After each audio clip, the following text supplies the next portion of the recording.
सबसे पहले oxidation and reduction in terms of loss और gain of electron. Oxidation and reduction reaction जो सा है मैं इन टर्म्स ऑफ गेन और लॉज इलेक्ट्रॉन की बात कर रहा हूँ कि जब इलेक्ट्रॉन लॉज होता है और जब गेन होता है। हमने ठीक है ना ऑक्सीजन और हाइड्रोजन की तो बात कर ली है, लेकिन इलेक्ट्रॉन की रह गई। अब इलेक्ट्रॉन की बात करते हैं इन terms of oxygen and reduction oxidation and reduction. That reaction in which oxygen and hydrogen do not involve, these reactions are also called reductions। यानी कि ऐसे रिएक्शंस जिसमें ऑक्सीजन और हाइड्रोजन जो उनसे हैं वो इन्वॉल्व ना हो, वो शामिल ही ना हो, फिर भी हम उसे रिडॉक्स रिएक्शन कहें। वो क्यों कहें अब मैं आपको बताता हूँ कि न्यू कॉन्सेप्ट आ गया है जी, लॉज और गेन इलेक्ट्रॉन। ठीक है ना, इसे हम कहते हैं रिडॉक्स रिएक्शन। ठीक है ना, न्यू कॉन्सेप्ट है लॉज और गेन इलेक्ट्रॉन का, ये एक रिडॉक्स रिएक्शन इसे कहते हैं।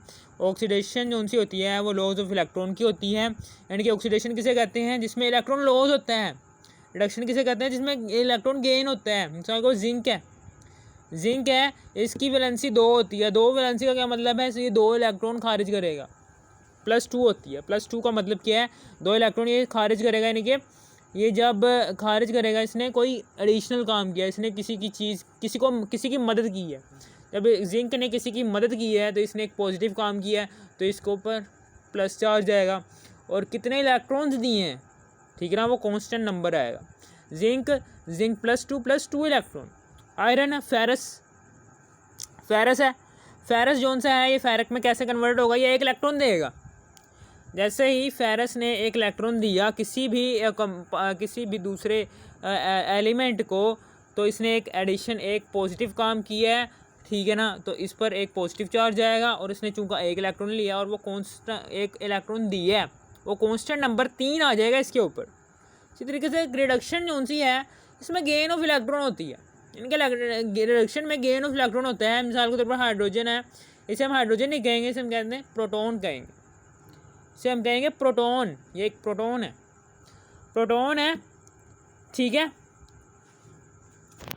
और प्रोटॉन जब 2 इलेक्ट्रॉन लेता है, हासिल करता है किसी के साथ, आपने पीछे पढ़ कर आए कि 2 इलेक्ट्रॉन किससे लेता है। ये अभी आपको पता चल जाएगा किससे लेता है 2 इलेक्ट्रॉन।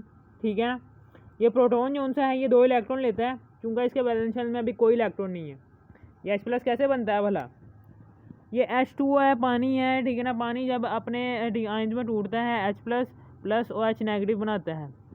ठीक है ना, जब H2O की हाइड्रोलाइसिस होती है, ये हाइड्रोलाइसिस के नतीजे में H+ प्रोटॉन बनता है और हाइड्रोक्सिल आयन बनता है, जिनसे प्रोटॉन होता है। ये प्रोटॉन बैलेंस होना चाहता है। प्रोटॉन कैसे बनता है, क्योंकि इसने हाइड्रोजन ने अपने बैलेंस में शेल में से 1 इलेक्ट्रॉन खारिज कर दिया, इसलिए ये प्रोटॉन बन गया है। ठीक है, अब ये डुप्लेट रूल के मुताबिक स्टेबल होना चाहता है, क्योंकि इसके वैलेंस शेल में कोई इलेक्ट्रॉन नहीं है। ये डुप्लेट रूल के मुताबिक स्टेबल होना चाहते हैं, बहुत ही ज़्यादा रिएक्टिव होता है प्रोटॉन। ये क्या करता है, ये 2 इलेक्ट्रॉन हासिल करता है, किसी से भी हासिल करता है, और ये वापस में हाइड्रोजन गैस में कन्वर्ट हो जाता है। क्योंकि इसने हाइड्रोजन गैस है, यहाँ पर क्या है, H2 लगा हुआ है, हाइड्रोजन के साथ नीचे 2 है, तो यहाँ पर प्रोटॉन जो सा है इसके साथ भी 2 आ जाएगा। फिर इसी तरह से क्लोरीन एक गैस है। ठीक है ना, जैसे ये 2 इलेक्ट्रॉन हासिल करेगी, को पता है कि 2 इलेक्ट्रॉन क्यों हासिल किए हैं।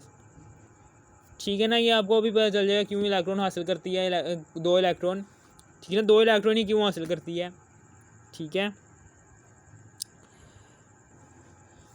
ये रहने दें, तो क्यों हासिल करती है क्यों नहीं, बस आपने ये याद रखना। जैसे ही क्लोरीन ने 2 इलेक्ट्रॉन हासिल किए हैं इसने 2 इलेक्ट्रॉन इसने उधार लिए हैं, इसने किसी एलिमेंट से उधार लिए, एक नेगेटिव काम किया है। नेगेटिव काम करने की वजह से इस पर नेगेटिव चार्ज आया। ठीक है ना, और कितने यहाँ पर हैं, कितने क्लोरीन हैं, 2 है ना। यहाँ पर ये देखो Cl2 होता है। ठीक है ना, क्लोरीन जो सा है इसका जो सा सिंबल होता है वो Cl2 होता है।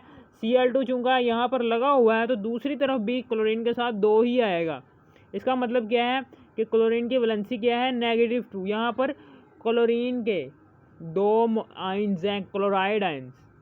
इस 2 का क्या मतलब है, यहाँ पर क्लोरीन के 2 आइंस हैं, जिनको हम -1 करेंगे और -1 करेंगे तो -2 बनेगा, वो ये जाहिर कर रहा है। यानी कि 2 को जैसे माइनस से मल्टीप्लाई करेंगे -2, 2 के क्लोराइड के 2 आयंस हैं, ये जाहिर कर रहा है। और यहाँ पर क्लोरीन गैस है, क्लोरीन गैस जैसे 2 इलेक्ट्रॉन हासिल करती है क्लोराइड में तब्दील हो जाती है। यहाँ पर भी 2 इलेक्ट्रॉन इसने हासिल किए हैं, इलेक्ट्रॉन हासिल किए हैं तो रिडक्शन होगी। इलेक्ट्रॉन गए हैं किसी एलिमेंट में से तो वो ऑक्सीडेशन हो जाएगी। रिडक्शन जो सी होती है, reduction reaction is equal to the oxidation. यानी कि रिडक्शन जो सा होता है ना, वो ऐसा रिएक्शन होता है कि जिसमें ऑक्सीडेशन और रिडक्शन दोनों बैक वक्त एक ही साथ हो रहे होते हैं। अब रिडॉक्स रिएक्शन की बात करते हैं कि जब ऑक्सीडेशन और रिडक्शन दोनों एक ही वक्त में हो रहे होते हैं, साइमल्टेनियसली एक ही वक्त एक ही रिएक्शन में हो रहे होते हैं, ऑक्सीडेशन और रिडक्शन। यहाँ पर ऑक्सीडेशन जो सी है वो एक रिएक्शन में हो रही है, डिफरेंट रिएक्शंस में ऑक्सीडेशन और रिडक्शन रिएक्शंस हो रहे हैं, जबकि ऑक्सीडेशन और रिडक्शन रिएक्शन सेम रिएक्शन में भी होते हैं। ये देखिए मिसाल के तौर पर जिंक है, एक मेटल है, ये H+ के साथ जब रिएक्ट करेगी, हाँ प्रोटॉन के साथ रिएक्ट करेगी, क्या करेगी, ये प्रोटॉन है, इसको 2 इलेक्ट्रॉन की ज़रूरत है हाइड्रोजन गैस में कन्वर्ट होने के लिए। तो ये जिंक क्या करेगा, जिंक से 2 इलेक्ट्रॉन दे देगा, जाओ भाई 2 इलेक्ट्रॉन ले लो, यह हाइड्रोजन गैस में कन्वर्ट हो जाएगा। अभी ये 2 को भूल जाओ, ठीक है ना, 2 को भी भूल जाओ। और जिंक के ऊपर क्या चार्ज आएगा, 2+2 चार्ज आएगा, क्योंकि इसने 2 इलेक्ट्रॉन दिए हैं, एक पॉजिटिव काम किया है, किसी की मदद की है, +2 आ जाएगा। कांस्टेंट नंबर कितने इलेक्ट्रॉन दिए हैं, 2 इलेक्ट्रॉन दिए हैं, तो 2 ऊपर चार्ज आ जाएगा, ठीक है। अब हाइड्रोजन गैस है, H के साथ क्या लगा हुआ है, 2 है, तो यहाँ पर प्रोटॉन के साथ प्रोटॉन नंबर, यहाँ पर जो सा प्रोटॉन है H के साथ भी यहाँ पर 2 आ जाएगा, ताकि सिस्टम जो सा है वो बैलेंस हो जाए, केमिकल जो सा है वो बैलेंस हो जाए, ये केमिकल इक्वेशन जो सी है वो बैलेंस हो जाए।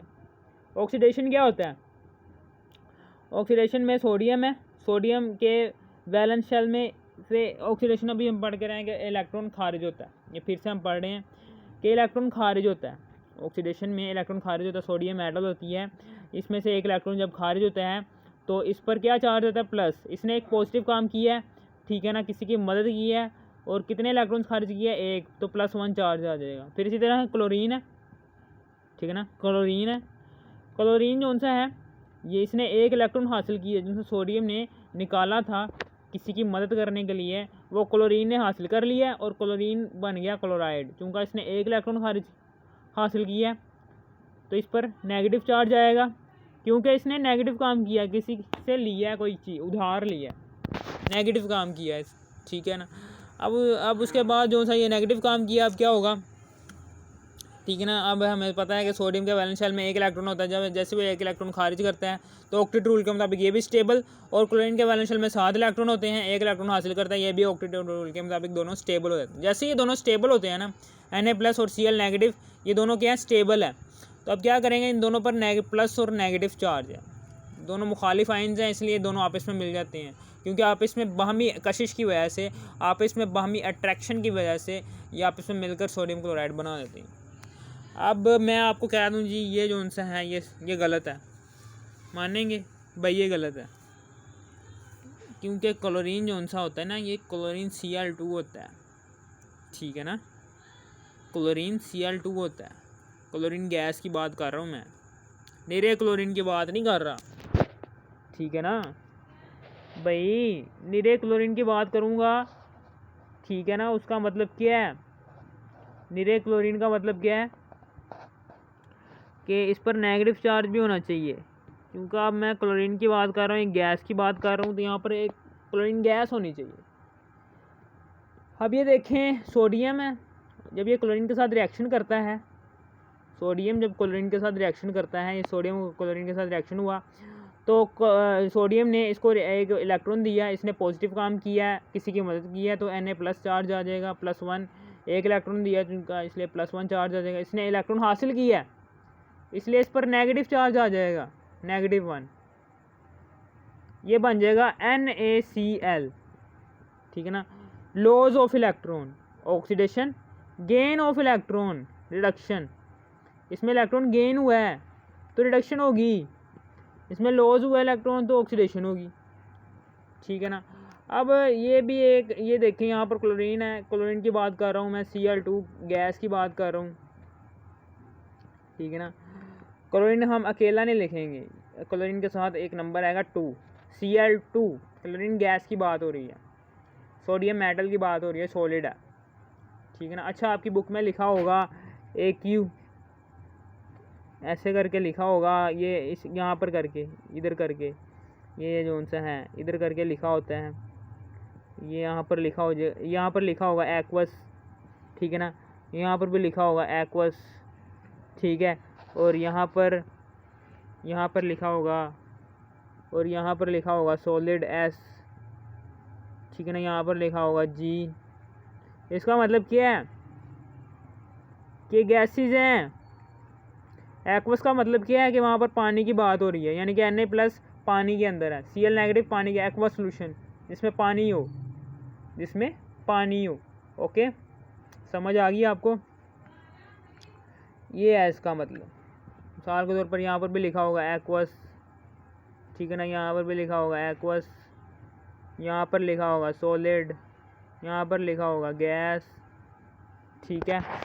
फिर इसी तरीके से यहाँ पर लिखा होगा सॉलिड, यहाँ पर लिखा होगा एक्वस, यहाँ पर लिखा होगा एक्वस, यहाँ पर भी लिखा होगा एक्वस, ओके, यहाँ पर भी लिखा होगा एक्वस, यहाँ पर लिखा होगा गैस, यहाँ पर लिखा होगा गैस, यहाँ पर होगा लिखा होगा एक्वस।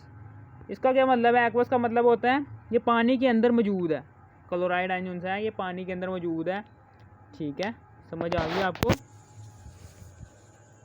अब उसके बाद ये जो सा सोडियम है, जैसा ये सोडियम जो सा है ये क्लोरीन के साथ रिएक्शन करता है ना, ठीक है ना, मैंने यहाँ पर Cl लिखा था, आपने पीछे पहले चैप्टर में पढ़ा होगा कि Cl जो सा होता है ये क्लोरीन का सिंबल नहीं होता, क्लोरीन गैस का सिंबल होता है Cl2, ठीक है ना। अब Na+Cl2 बनता है, सोडियम ने क्लोरीन को एक इलेक्ट्रॉन दिया, तो इस पर चार्ज आया +1, जैसे क्लोरीन ने इलेक्ट्रॉन हासिल किया इस पर चार्ज है Cl-1, ठीक है। अब चूँकि यहाँ पर क्लोरीन का यहाँ पर 2 लिखा हुआ है, ठीक है ना, ये जो सा इसे कहते हैं फ्लो, इसे में कहते हैं फ्लो, एरो फ्लो जो मर्जी कह लो, ठीक है ना। ये एरो के इस तरफ 2 है क्लोरीन के साथ, तो इस तरफ भी क्या आ जाएगा 2 क्लोरीन के साथ 2 आएगा। इसका मतलब क्या है कि क्लोरीन के 2 मॉलिक्यूल्स हैं, क्लोरीन के 2 आयंस हैं, ठीक है, जिनकी इलेक्ट्रोनेगेटिविटी क्या है -2, यानी कि फिर उसके बाद इसी तरीके से 2 क्यों यहाँ पर आया है और यहाँ पर क्यों 2 आया, यह अभी बात कर लेते हैं। जैसे ही NaCl बनता है तो NaCl बन जाता है, Na+ और Cl- दोनों अट्रैक्ट करते हैं एक दूसरे को, तो NaCl बन जाता है। अब चूँकि यहाँ पर क्लोरीन के साथ 2 है तो इस पूरे सिंबल के साथ, सोडियम क्लोराइड के सिंबल के साथ यहाँ पर 2 आ जाएगा, 2 क्लोरीन के साथ आ गए तो सोडियम के साथ भी 2 आ जाएंगे। जैसे ही सोडियम के साथ 2 आएंगे तो इधर भी हमें 2 लगाना पड़ेगा सोडियम के साथ, ओके, समझ आ गई, ताकि इक्वेशन बैलेंस हो सके। सोडियम के साथ भी 2 आ जाएगा, Cl2 आ जाएगा, फिर 2, ठीक है, समझ आ गई, ये है।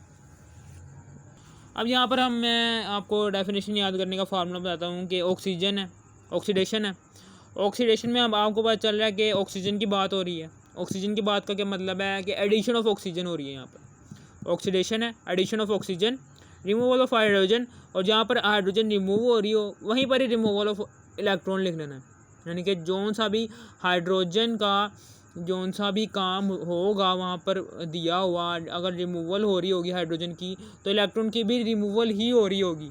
जब एडिशन हो रही होगी हाइड्रोजन की तो इलेक्ट्रॉन की भी एडिशन हो रही होगी इलेक्ट्रॉन की। ये लो जी, मुझे ऑक्सीडेशन याद होगी, ऑक्सीडेशन की तारीफ याद होगी। जैसे ही आपको ऑक्सीडेशन की तारीफ याद हो जाएगी तो ये भी ऑटोमेटिकली याद हो जाएगी। मैं आपको फिर बता देता हूँ, ऑक्सीडेशन है, यहाँ पर ऑक्सी लफ्ज़ आ रहा है, ऑक्सी का मतलब है एडिशन ऑफ ऑक्सीजन। जैसे एडिशन ऑफ ऑक्सीजन होगी तो रिमूवल ऑफ हाइड्रोजन होगी, तो फिर जैसे ही रिमूवल ऑफ हाइड्रोजन होगी तो इलेक्ट्रॉन जो सा होगा वो भी रिमूव हो जाएगा, ठीक है ना। ऑक्सीडेशन में हम ऑक्सीडेशन और रिडक्शन में हम बात ही करते हैं ऑक्सीजन और हाइड्रोजन की, ये भी हमेशा याद रखना। एक लाइक ज़रूर ठोकना जब आपको ये वीडियो पसंद आया हो, ठीक है, समझ आ गई आपको। वीडियो पसंद आई तो आपको एक लाइक ज़रूर मारना चाहिए इस वीडियो को।